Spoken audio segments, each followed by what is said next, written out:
大家好，我是 Olive Branch Allen. If you're one of those people who think that doing weight training will make you stiff and inflexible, then you'd be in good company.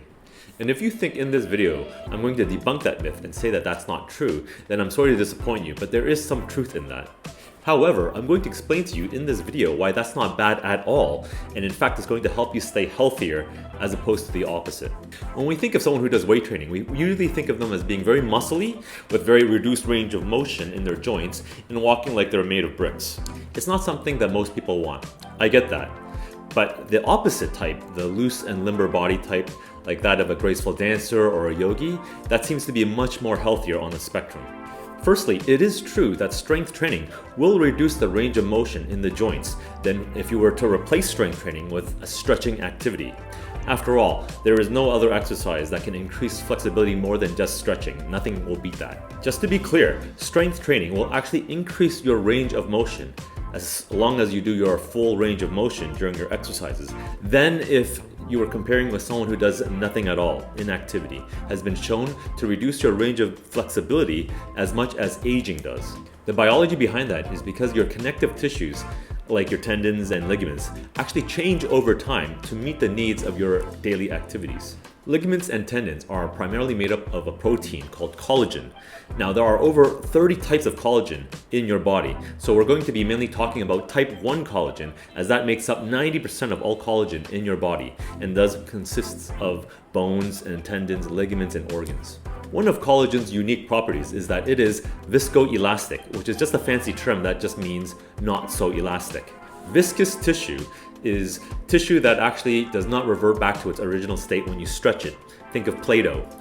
Whereas elastic tissue is like a rubber band, where it will stretch and then revert back to its original state. Collagen is viscoelastic, so if stretched, it will slowly retract back to its original form. As you do more stretching type exercises, the collagen in your connective tissues will stretch and eventually adapt to become more elastic and flexible.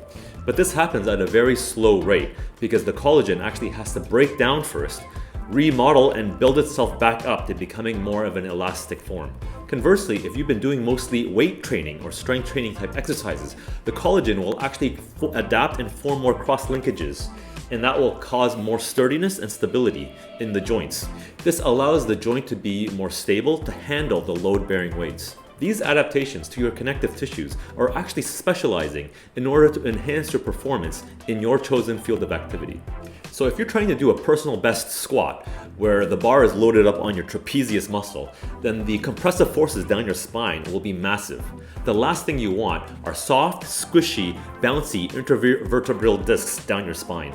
You want tough, rigid, fibrous discs that can bear weight, that can provide support and structure when handling heavy loads. And again, if we go back to the yogi example where you're doing back bends and child poses hours every day, then actually having a rigid spine may cause inability to bend at the trunk and may even lead to tears.